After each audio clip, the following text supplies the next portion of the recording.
प्रिय विद्यार्थियों, हमने इससे पूर्व नीति शास्त्र के परिचय की बात की। अब हम नीति शास्त्र की परिभाषा की बात कर रहे हैं कि एथिक्स की डेफिनेशन किस प्रकार से दी जा सकती है। एथिक्स की एक बहुत ही सामान्य सी परिभाषा है कि नीति शास्त्र आचरण का विज्ञान है। और इस परिभाषा को और स्पष्ट करने के लिए हमें ये जानना आवश्यक है कि नीति शास्त्र को विज्ञान क्यों कहा जा रहा है। विज्ञान का अर्थ है किसी भी विषय का क्रमबद्ध, व्यवस्थित और निष्पक्ष अध्ययन करना। तो नीति शास्त्र में भी मनुष्य के ऐच्छिक कर्मों के संबंध में जब मूल्यांकन किया जाता है तो उनका व्यवस्थित, क्रमबद्ध और निष्पक्ष अध्ययन किया जाता है। तो इस प्रकार से नीति शास्त्र जो है किसी की व्यक्तिगत पसंद नापसंद का विषय नहीं है, ये निष्पक्ष परीक्षा का विषय है।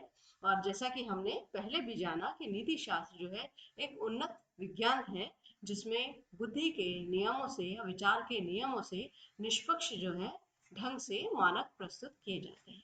जब हम नीति शास्त्र को विज्ञान कहते हैं तो उसके संदर्भ में जो दूसरी आवश्यक बात हमारे जानने की है वो ये है कि विज्ञान दो प्रकार के होते हैं।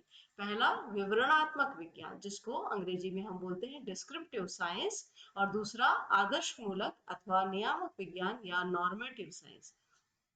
जब हम विवरणात्मक विज्ञान या वर्णनात्मक विज्ञान भी आप इसे कह सकते हैं, डिस्क्रिप्टिव साइंस की बात करते हैं तो वहां पर जो भी विषय होता है वो तथ्यों के संबंध में वर्णन करता है, यानी तथ्यों के संबंध में सूचना देता है। जैसे भूगोल है, वो पृथ्वी के जो विभिन्न तथ्य हैं उसके संबंध में।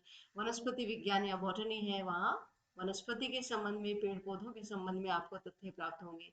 जूलॉजी है, प्राणी शास्त्र है, वहां पर आपको जीव जंतुओं के संबंध में तथ्य प्राप्त होंगे। तो ये सब शाखाएं जो है ये विवरणात्मक विज्ञान या डिस्क्रिप्टिव साइंस के अंतर्गत आती है। परंतु नीति शास्त्र नॉर्मेटिव साइंस, जिसे हम आदर्श मूलक या नियामक विज्ञान कहते हैं, उसके अंतर्गत आने वाली शाखा है। सौंदर्य शास्त्र या एस्थेटिक्स, तर्कशास्त्र या लॉजिक, और नीति शास्त्र अथवा एथिक्स, ये तीनों जो है शाखाएं नॉर्मेटिव साइंस या आदर्श मूलक अथवा नियामक विज्ञान के अंतर्गत आती हैं। तो हम नीति शास्त्र का अध्ययन कर रहे हैं, तो नीति शास्त्र को हमने कहा नीति शास्त्र आचरण का विज्ञान है। तो हमें ये जानना आवश्यक है कि ये आचरण का वर्णनात्मक विज्ञान नहीं है, ये आचरण का आदर्श मूलक या नियामक विज्ञान है। नीति शास्त्र की परिभाषा में जब हम कहते हैं कि नीति शास्त्र आचरण का विज्ञान है, तो आचरण के स्वरूप को जानने के लिए ये स्पष्ट होना आवश्यक है कि नीति शास्त्र में मनुष्य के ऐच्छिक कर्मों की का मूल्यांकन किया जाता है। ऐच्छिक कर्म या वॉलेंट्री एक्शन वे कर्म होते हैं जिसे मनुष्य अपने स्वतंत्र विवेक से चुनता है, जिसको करने के लिए मनुष्य स्वयं उत्तरदायी होता है। और एक तरह से हम ये कह सकते हैं कि ऐच्छिक कर्मों के परिणाम का जो नियंत्रण है वो मनुष्य के ही हाथ में होता है, और मनुष्य जो है इसे करने के लिए स्वतंत्र होता है।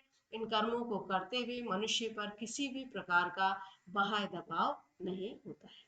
दूसरा, जब हम ऐच्छिक कर्मों के मूल्यांकन की बात कर रहे हैं, आचरण की बात कर रहे हैं, तो हमें ये भी जानना आवश्यक है कि आचरण जो है वो एक सामान्य वयस्क मनुष्य की यहाँ पर बात हो रही है।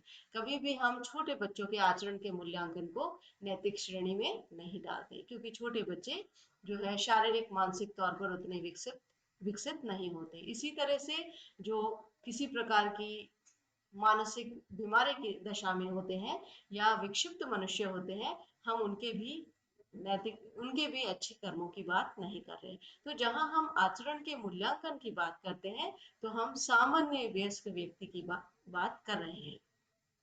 तीसरी आवश्यक चीज नीति शास्त्र की परिभाषा में जो हमें स्पष्ट रूप से देखनी है वो है सामाजिक जीवन की बात की जाती है।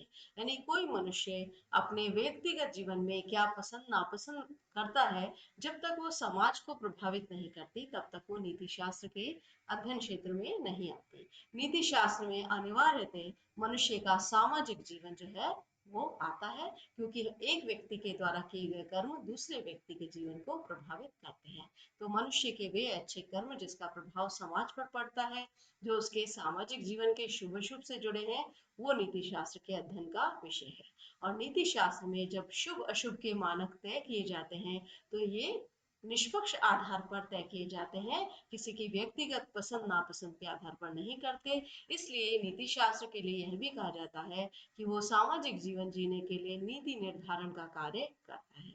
जब नीति शास्त्र मनुष्य के ऐच्छिक कर्मों के मूल्यांकन की बात कर रहे हैं, तो हम यह भी कहते हैं कि नीति शास्त्र में मनुष्य के कर्मों का औचित्य निर्धारण किया जाता है।